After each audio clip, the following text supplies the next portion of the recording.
بسم اللہ الرحمن الرحیم۔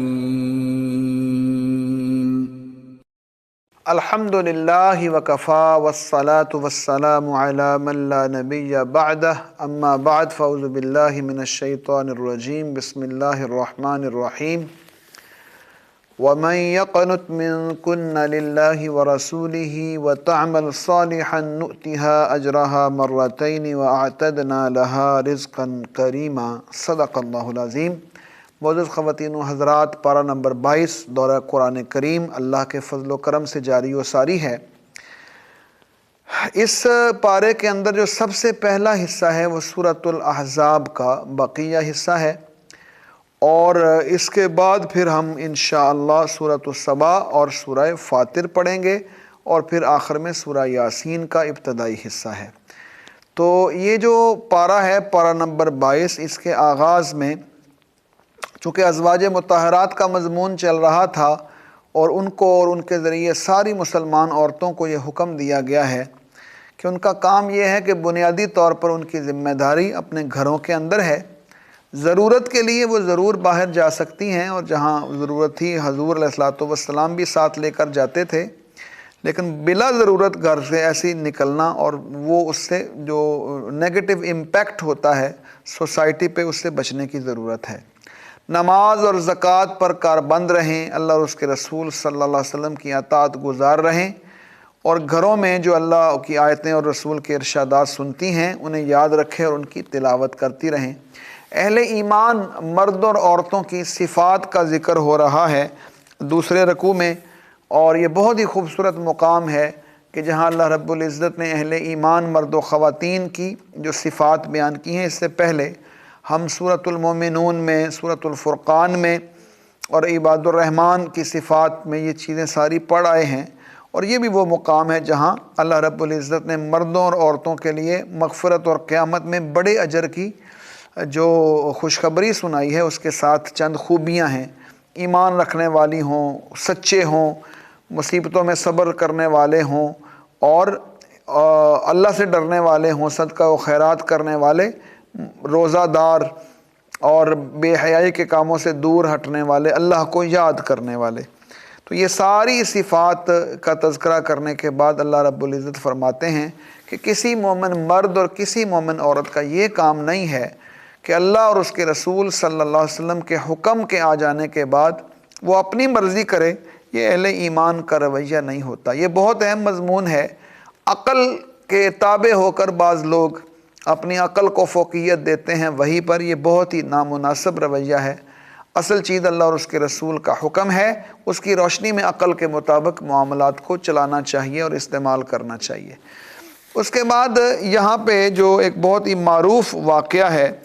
کہ وَإِذْ تَقُولُ لِلَّذِي أَنْعَمَ اللَّهُ عَلَيْهِ وَأَنْعَمْتَ عَلَيْهِ أَمْسِكْ عَلَيْكَ زَوْجَكَ وَاتَّقِ اللَّهَ وَتُخْفِي فِي نَفْسِكَ مَا اللَّهُ مُبْدِيهِ وَتَخْشَى النَّاسَ وَاللَّهُ أَحَقُّ أَن تَخْشَىٰ۔ حضرت سیدنا زید بن حارثہ رضی اللہ تعالی عنہ، حضور علیہ الصلوۃ نے انہیں خانہ کعبہ میں اعلان فرمایا کہ یہ میرے بیٹے ہیں۔ بیٹے اصل تو نہیں تھے، لیکن متبنہ بیٹے بنایا انہوں نے، اس معاشرے میں روایت تھی اور اس طرح بنایا جاتا تھا۔ لیکن اللہ رب العزت نے اس واقعے کے ذریعے ایک بہت بڑی جو جاہلیت کی رسم سی اس کا خاتمہ کرنا تھا، اور یہ رسول اکرم صلی اللہ علیہ وسلم کے لیے کوئی چھوٹی موٹی آزمائش کا کام نہیں تھا، کیونکہ ان کی شادی، ان کا نکاح حضور علیہ الصلوۃ نے اپنی پھوپھی زاد حضرت زینب رضی اللہ تعالی عنہا سے فرمایا تھا، اور ظاہر ہے وہ مزاج کا فرق تھا، کفات کا اصول بھی ظاہر ہے اس طرح پوری طرح موجود نہیں تھا، تو اس میں پھر جو معاملات پیدا ہوئے اس کی وجہ سے ان کے جو نباہ نہ ہو سکا۔ حضرت زید رضی اللہ تعالیٰ عنہ چاہتے تھے کہ طلاق دے دوں، حضور چاہتے تھے طلاق نہ دی جائے، لیکن بالآخر مجبوری ہو گئی، طلاق دینی پڑی۔ اور ظاہر ہے وہ حضور کا اناؤنسڈ ایک طرح کا معاملہ تھا کہ یہ میرا بیٹا ہے، اور ان کی جو اہلیہ تھیں وہ اس کے بارے میں جاہلیت کے اس جو روایت تھی اس کے مطابق تو وہ ان کی بہو بنتی ہے۔ لیکن اسلام کا بڑا کلیئر قانون ہے کہ بیٹا وہی ہوتا ہے جو اپنی صلب سے ہوتا ہے۔ بیٹا دوسرا بیٹا اس کے نام سے نہیں ہو سکتا، تو اس جاہلیت کی رسم کو مٹانے کے لیے اللہ رب العزت نے حضور علیہ الصلوۃ والسلام کے ساتھ حضرت زینب رضی اللہ تعالی عنہ کا نکاح فرما دیا۔ اور یہ ایک ایسا عجیب و غریب نکاح ہے کہ جس کے بارے میں اللہ رب العزت نے فرمایا زوجناکہا، ہم نے نکاح کیا۔ اور آپ اندازہ لگا لیں حضور علیہ الصلوۃ والسلام ظاہر ہے اس حالات کو سمجھ رہے تھے اور پریشان تھے، لیکن اللہ رب العزت نے حضور کے ذریعے جاہلیت کی ایک بہت بڑی رسم توڑنی تھی، اور ظاہر خاتم النبیین کے ذریعے ہی توڑی جانی تھی یہ رسم۔ بہرحال یہ توڑی گئی، لوگوں نے باتیں کی، لیکن حضور علیہ الصلوۃ والسلام اس مصیبت اور پریشانی میں بھی، اس آزمائش میں بھی انہوں نے استقامت کا رویہ اختیار کیا اپنے اعلیٰ ترین کردار کے ساتھ۔ اور اس کے بعد یہاں یہ فرمایا جا رہا ہے کہ ما کان علی النبی من حرج فیما فرض اللہ لہ، تو نبی کے لیے اس کام کرنے میں کوئی مذائقہ نہیں ہے جو کام اللہ نے ان کے لیے مقرر کر دیا ہو، یہ اللہ کی سنت ہے، اور اللہ کا فیصلہ ہی بالآخر پایہ تکمیل تک پہنچا کرتا ہے۔ پہلے نبی بھی اللہ کا پیغام لوگوں تک پہنچاتے تھے اور اللہ سے ڈرتے تھے، اللہ کے سوا کسی سے نہیں ڈرتے تھے، اور اللہ حساب لینے کے لیے کافی ہے۔ اور حضور علیہ الصلوۃ والسلام کی ختم نبوت کا اعلان فرمایا جا رہا ہے کہ ما کان محمد ابا احد من رجالکم ولکن رسول اللہ وخاتم النبیین وکان اللہ بکل شیء علیما، کوئی آپشن نہیں ہے حضور نبی پاک صلی اللہ علیہ وسلم کے بعد نبوت اور رسالت کے باقی رہنے کی۔ حضور علیہ الصلوۃ والسلام کے بعد سارے سلسلے ختم ہو گئے، سب جھوٹے دعوے کرنے والے ہیں اور ان کی کوئی اصلیت موجود نہیں ہے۔ جو تیسرا رکوع ہے اس پارے کا، اس میں صبح و شام اہل ایمان کو اللہ کے ذکر کرنے کی اور تسبیح کرنے کا حکم دیا گیا ہے، اور نیکی کرنے والوں کو خوشخبری دی گئی ہے، اور بدکاروں کو برے انجام سے ڈرایا گیا ہے، اور فرمایا گیا ہے کہ قیامت والے دن معاملات بالکل واضح ہو جائیں گے۔ اور طلاق کے بارے میں بھی ایک ضروری مسئلہ، پہلے ہم مسائل کچھ پڑھ چکے ہیں سورۃ البقرہ میں، اور سورۃ الطلاق بھی آگے آئے گی، تو ایک دو معاملات اس حوالے سے بھی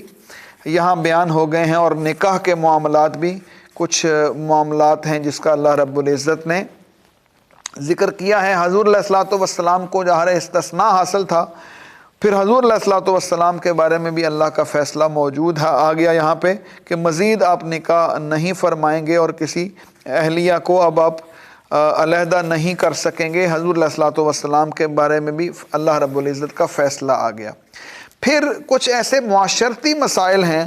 جن کا ذکر رکوع نمبر 4 کے اندر موجود ہے کہ اہل ایمان کو سمجھایا جا رہا ہے کہ جب حضور کے پاس جاؤ تو ایسی چیزوں سے بچا کرو جس سے حضور علیہ الصلوۃ والسلام کو تکلیف ہو، کہ کھانے کی دعوت پر جاؤ اور شوق سے دیر تک بیٹھے رہو، تو یہ مناسب نہیں ہے، حضور علیہ الصلوۃ والسلام کے آرام میں کے اندر خلل پیدا ہوتا ہے۔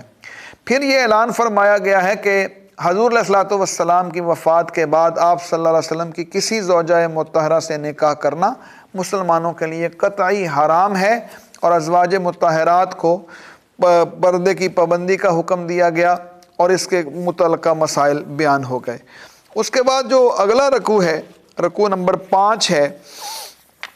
اس پارے کا، تو اس میں اہل ایمان کی عورتوں کو حضور علیہ الصلوۃ والسلام کی ازواج مطہرات اور حضور علیہ الصلوۃ والسلام کی جو بیٹیاں ہیں ان کے ساتھ یہ حکم دیا گیا ہے کہ پردہ کریں، یدنین علیہن من جلابیبہن، اور یہ چادروں کے گھونگھٹ اپنے اوپر لٹکایا کریں، ذالک ادنی ان یعرفن، تو یہ زیادہ قریب ہے کہ وہ پہچان لی جائیں گی کہ اہل ایمان عورتیں ہیں اور انہیں تکلیف نہیں دی جائے گی۔ گویا جو پردہ ہے اصلاً تو تحفظ کے لیے ہے،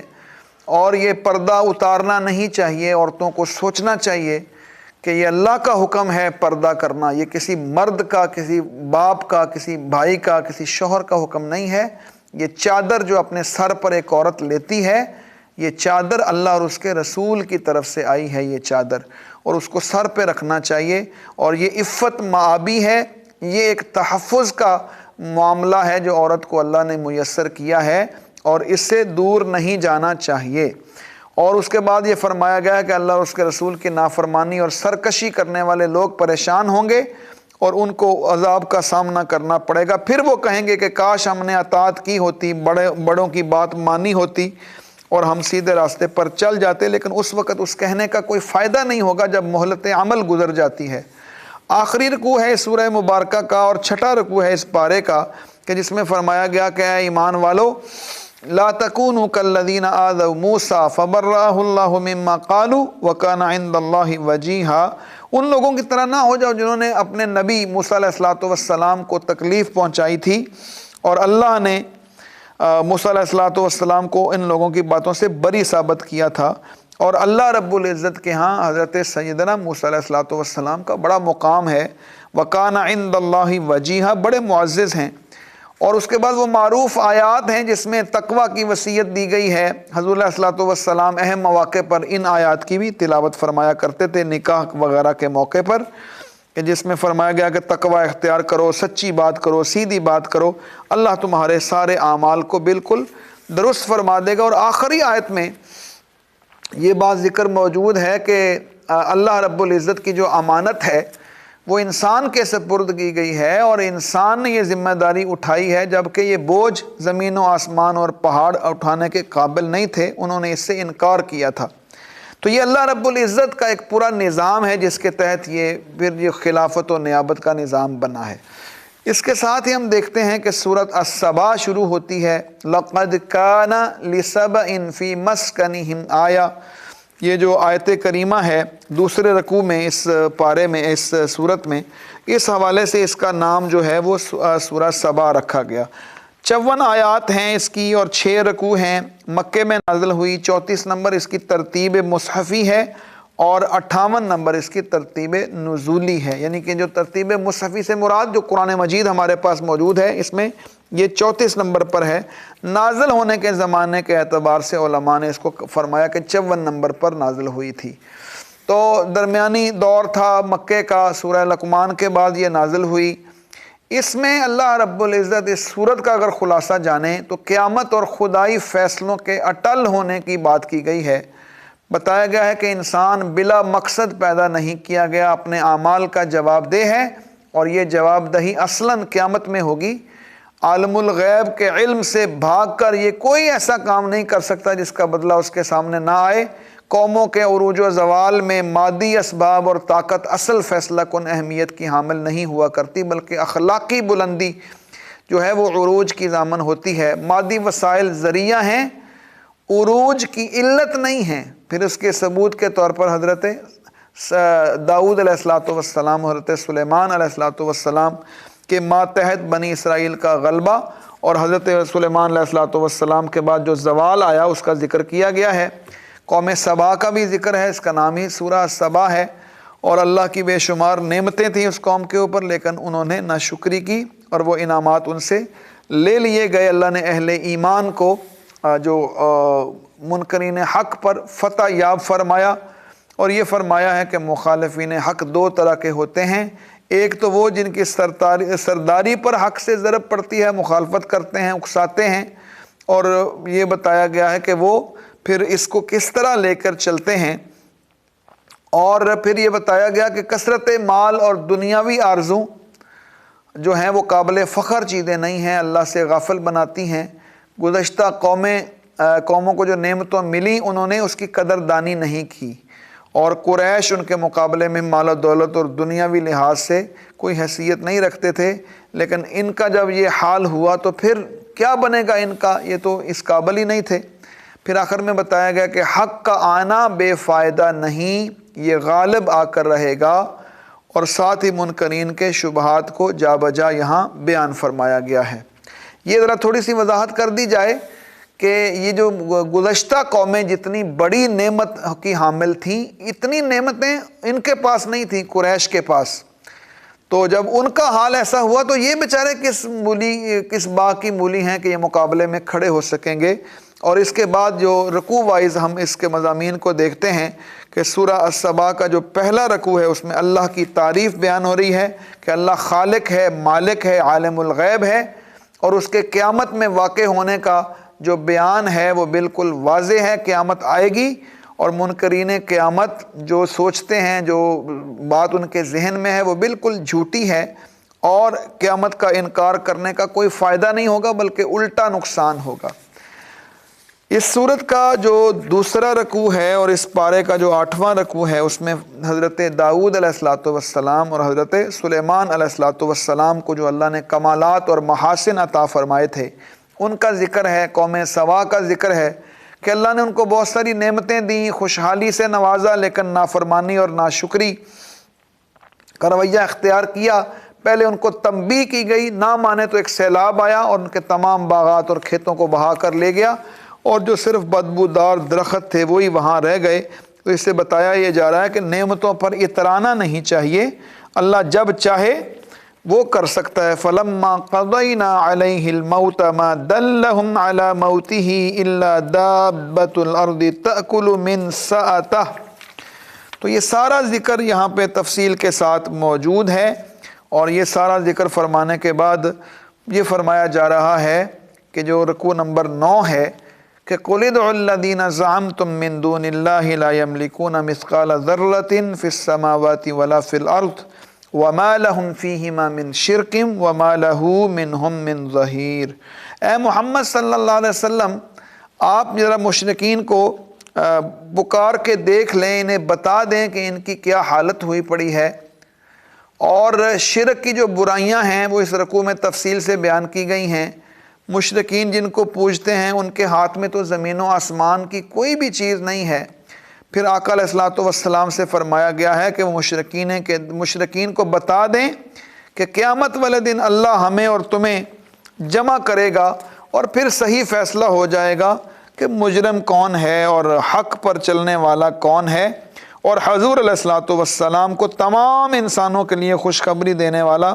اور خبردار کرنے والا بنا کر بھیجا گیا ہے، اور جب ان کے لیے خاص دن مقرر ہے جب وہ آ جائے گا تو ایک لمحہ بھی آگے پیچھے نہیں ہو سکتا۔ اس کے بعد جو 10واں رکوع ہے اس کا آغاز اس بات کے ساتھ ہوتا ہے کہ قیامت کے منظر کو ذہن نشین کیجئے۔ کافروں کے سردار ان کے ماتحت قیامت میں جمع ہوں گے، تو ماتحت سرداروں سے کہیں گے آج تم نہ ہوتے تو آج مومن ہوتے، تم ہی نے ہمیں گمراہ کیا تھا۔ ادھر سردار کہیں گے واہ کیا بات ہے، ہم نے تمہیں سیدھی راہ سے روکا تھا، جب تمہیں ہدایت آ گئی تھی تم خود اختیار کر لیتے، دراصل ہم مجرم نہیں تم ہی مجرم ہو۔ وہ سرداروں کو جواب دیں گے کہ شب و روز تمہاری فریب دہی ہمیں مجبور کرتی تھی کہ ہم کفر کریں اور اللہ کے ساتھ دوسروں کو شریک ٹھہرائیں۔ یہ سارا مکالمہ ہے، اس وقت تو کوئی فائدہ نہیں ہوگا، دوسروں پہ ڈالنا اپنی گمراہی کو ویسے بھی کوئی اچھا راستہ نہیں ہے۔ اس تذکرے کے بعد ایک بار پھر گزشتہ قوموں کے انکار و سرکشی اور انجام کار جو ہے وہ تباہی و ہلاکت کا اللہ رب العزت نے وہ ذکر فرمایا ہے۔ اس کے بعد جو اگلا رکوع ہے، رکوع نمبر 11 ہے اس پارے کا، اس میں یہ فرمایا گیا ہے کہ یہ لوگوں تمہارے مال تمہاری اولاد ایسی چیز نہیں ہے جس سے تمہیں ہمارا قرب حاصل ہو جائے۔ وما اموالکم ولا اولادکم باللتی تقربکم عندنا زلفا الا من آمن وعمل صالحا۔ اصل چیز ایمان اور عمل صالح ہے، اور شرک کی جو برائیاں ہیں ان کو جاننا چاہیے، اور یہ پتہ ہونا چاہیے کہ یہ جو جتنے یہ شرکاء بنائی پھرتے ہیں اللہ کے ساتھ، یہ کسی کام نہیں آئیں گے، کوئی سفارش نہیں کر سکیں گے، نہ ان کے پاس کوئی اختیار موجود ہے۔ اور اللہ رب العزت پھر رسول اکرم صلی اللہ علیہ وسلم اور قرآن مجید کا تذکرہ کرتے ہوئے فرماتے ہیں کہ منکرین جیسی کچھ باتیں کر کے ان کی تکذیب کر رہے ہیں، پہلے قوموں نے بھی کی تھی، اور اللہ کا انکار کیا، رسولوں کا انکار کیا، اللہ کی نشانیوں کا انکار کیا، تو یہ تو انہیں تو کچھ میسر ہی نہیں ہے۔ پہلی قوموں کو جتنی بڑی بڑی نعمتیں میسر تھیں، ان کے پاس کیا ہے؟ کچھ بھی نہیں ہے، تو ان کو انکار تو بالکل ہی نہیں کرنا چاہیے، اس سے بچنا چاہیے۔ اس کے بعد جو اگلا رکوع ہے، رکوع نمبر 12، اس میں کفار اور مشرکین دیوانہ کہتے تھے رسول اللہ صلی اللہ علیہ وسلم کو، اور اس رکوع میں ایسے احمقوں سے کہا گیا ہے کہ ایک ایک کر کے یا دو دو کر کے آؤ اور آپس میں بیٹھ کے خود ہی یہ فیصلہ کر لو کہ جو شخص ایسی اچھی اچھی باتیں بتائے، پچھلے لوگوں کے حالات تمہیں سنائے، عبرت دلائے، نصیحت کرے، اور آئندہ آنے والے عذابوں سے تمہیں ڈرائے اور اس سے بچانے کی سر توڑ کوشش کرے، اور تمہارے مذاق اڑانے اور ایذائیں دینے کے باوجود بھی تبلیغ و نصیحت نہیں چھوڑتا وہ، اور تمہیں 100% یقین ہے کہ تمہاری خیر خواہی کرتا ہے، تو وہ دیوانہ کیسے ہو سکتا ہے؟ تو کافروں کی اس حالت کا نقشہ کھینچا گیا ہے کہ جب حشر کے دن لوگ بدحواس ہو رہے ہوں گے تو کافر کہیں گے اب ہم ایمان لائے، مگر اس دن ان کا ایمان کیا قدر و قیمت رکھے گا؟ کوئی قدر و قیمت نہیں ہوگی، اور وہ جہنم کے حوالے کر دیے جائیں گے۔ یہ ساری چیزوں کا ذکر کرنے کے بعد سورہ فاطر آ جاتی ہے۔ سورہ فاطر 45 آیات ہیں، 5 رکوع ہیں، اور 35 نمبر سورت ہے۔ نزول کے اعتبار سے اس کا نمبر 43 بنتا ہے۔ تو اس سورت کا آغاز چونکہ ہوتا ہے الحمدللہ فاطر السماوات والارض، تو اس وجہ سے اس کا نام فاطر رکھا گیا ہے۔ ساری تعریفیں اللہ کے لیے ہیں، اس کا آغاز ہوتا ہے۔ سورہ فرقان کے بعد یہ سورہ مبارکہ نازل ہوئی ہے۔ اس صورت میں کائنات کے ساتھ انسان کے تعلق کی نوعیت بتائی گئی ہے کہ انسان بلا مقصد پیدا نہیں کیا گیا، اور وہ اپنی سرگرمیوں میں بالکل آزاد بھی نہیں ہے کہ کوئی اس سے پوچھ نہیں سکتا، بلکہ خلافت کا اس کا منصب ہے، اور خلافت ملکیت کو نہیں کہتے، اور یہ انسان جو ہے خلیفہ بنا کر اس دنیا میں بنایا گیا ہے، نائب بنا کر بھیجا گیا ہے، مالک بنا کر نہیں۔ اور اس کا تقاضا اس مقام کا یہ ہے کہ انسان کی روحانی اور اخلاقی تربیت کے سامان فراہم کیے جائیں۔ جس طرح اس کی جسمانی تربیت کے لیے بے شمار سامان ہیں، اس کی روحانی اور علمی تربیت کے لیے بھی اللہ رب العزت نے نبوت اور رسالت کا سلسلہ قائم کیا اور کتابیں نازل کی، اور اسی سلسلے کے آخر میں محمد کریم صلی اللہ علیہ وسلم اس قرآن پاک کو لے کر تشریف لائے ہیں۔ عقل والے اور بصیرت والے جو آسمان میں پھیلی ہوئی اللہ کی نشانیاں ہیں اس سے توحید کا سبق لیتے ہیں اور ناشکری سے بچنے کی کوشش کرتے ہیں۔ یہ سارے مضامین اس صورت کے اندر موجود ہیں۔ ہم پہلے رکوع سے اس کا خلاصہ پڑھتے ہیں۔ اس رکوع میں اللہ نے زمین و آسمان کو پیدا کرنے، فرشتوں کو بنانے کا تذکرہ فرمایا ہے، اور فرماتے ہیں اللہ جس کے لیے چاہے اللہ رحمت کے دروازے کھولے۔ ما یفتح اللہ للناس من رحمت فلا ممسک لہا، جس کے لیے رحمت کے دروازے اللہ کھول دے تو دنیا میں کون ہے جو اس کو بند کر سکے؟ اس سے کوئی اس کے ارادے کو باز نہیں رکھ سکتا، اور جس پر اللہ رحمت کے دروازے بند کر دے اس پر کوئی رحمت بھی نہیں کر سکتا۔ اللہ نے اپنی شان بیان کی ہے کہ میں ہوں اللہ رب العزت جو آسمانوں اور زمین سے تمہیں رزق دیتا ہے، تم کہاں بہک رہے ہو، میرے انعامات کی ناشکری کرتے ہو، اور شیطان کی چال بازیوں سے اپنے آپ کو بچائے رکھنا، کیونکہ وہ تمہارا کھلا دشمن ہے، اور دشمن سے انسان کو ہمیشہ ہی محتاط رہنا چاہیے۔ اور ایمان اور عمل صالح کا انعام کیا ہے؟ اللہ مغفرت عطا کرے گا اور بے شمار نعمتیں عطا فرمائے گا۔ اس کے بعد جو دوسرا رکوع اس سورہ فاطر کا ہے اور 14واں رکوع ہے اس پارے کا، اس میں فرمایا گیا ہے کہ افمن زین لہ سوء عملہ فرآہ حسنا، برے کام جب خوشنما لگتے ہیں کرنے والوں کے لیے، تو اس کا یہ مطلب نہیں ہوتا کہ وہ خود خوشنما بن گئے، خیر ہو گئی ان میں، بلکہ یہ بتایا گیا ہے کہ حضور علیہ الصلوۃ والسلام کتنے شفیق اور مہربان ہیں کہ لوگوں کی گمراہیوں پر آپ کو دکھ ہوتا ہے، آپ پریشان ہوتے ہیں کہ کہیں آپ صلی اللہ علیہ وسلم پریشان نہ ہو جائیں۔ حضور علیہ الصلوۃ والسلام کے اس رویے کو اللہ رب العزت نے قرآن مجید میں جا بجا بیان کیا ہے کہ آپ پریشان کیوں کرتے ہیں اپنے آپ کو زیادہ پریشان کرنے کی ضرورت نہیں ہے۔ پھر اللہ کی چند قدرتوں کا ذکر ہوا ہے اس رکوع میں، اور مشرکین کے گڑے ہوئے جو خیالی شرکا ہیں ان کی بے بسی کا ذکر ہوا، یہ بیچارے کچھ بھی نہیں کر سکتے، اور اللہ کی کچھ نشانیاں بیان ہوئیں دن اور رات اور سمندروں کے حوالے سے۔ تو یہ ساری نشانیاں توحید کے دلائل ہیں، اور شرک کا ابطال ان کے اندر موجود ہے۔ جو 15واں رکوع ہے اس پارے کا، اس کا آغاز ہوتا ہے یا ایھا الناس انتم الفقراء الی اللہ، اے لوگو تم اللہ کی طرف فقیر ہو، اللہ کی طرف محتاج ہو، اور واللہ هو الغنی الحمید، اور اللہ بے نیاز اور تعریف کے لائق ہے۔ ان یشاء یذھبکم ویأتی بخلق جدید، اگر وہ چاہے تو تمہیں فنا کر دے اور تمہاری جگہ نئی مخلوق لے آئے، اور ایسا کرنا وما ذلک علی اللہ بعزیز، اللہ کے لیے کوئی مشکل کام نہیں ہے۔ قیامت والے دن بوجھ اپنا ہی اٹھانا پڑے گا، ولا تزر وازرۃ وزر اخری، بوجھ اپنا ہی اٹھانا پڑے گا، اور کوئی کسی کا بوجھ نہیں اٹھا سکے گا۔ یہ عیسائیت کے اندر جو کفارے کا عقیدہ ہے اس کے اندر یہ بات موجود ہے کہ دوسرے لوگوں کا بوجھ پہلے کسی نے اٹھا لیا، بعد میں اٹھا لیں گے،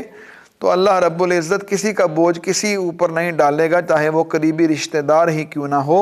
ہر شخص جانتا ہے کہ روشنی اور تاریکی، بینائی اور نابینائی برابر نہیں ہو سکتے۔ وما يستوي الاحیاء ولا الاموات ولا الظلمات ولا النور ولا الظل ولا الحرور وما يستوي الاحیاء ولا الاموات، یہ چیزیں برابر نہیں ہو سکتی۔ تو جب برابر نہیں ہو سکتی تو پھر یہ بتائیں کہ جو توحید اور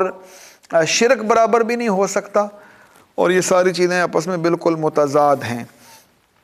ان چیزوں کے بیان کے بعد جو 16واں رکوع ہے اس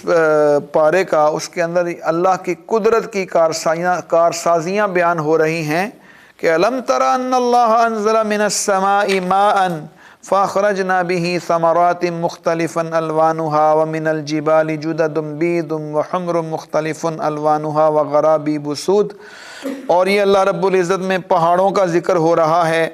اور اللہ کی بے شمار نعمتیں، جانور چوپائے، ان کے مختلف رنگ، ان کا ذکر کرنے کے بعد اللہ فرماتے ہیں انما یخشی اللہ من عبادہ العلماء، اللہ سے بندے وہی ڈرتے ہیں جو خشیت رکھنے والے ہوتے ہیں، علم والے بندے، اہل علم ہی اللہ سے ڈرنے والے ہوتے ہیں۔ یہ علم بہت بڑی دولت ہے، اور اگر علم انسان کے پاس ہو تو اللہ کی خشیت کا دروازہ اس کے لیے کھل جاتا ہے۔ پھر اللہ رب العزت فرماتے ہیں کہ جو میری راہ میں خرچ کرتے ہیں ان کے لیے بڑے انعامات ہیں،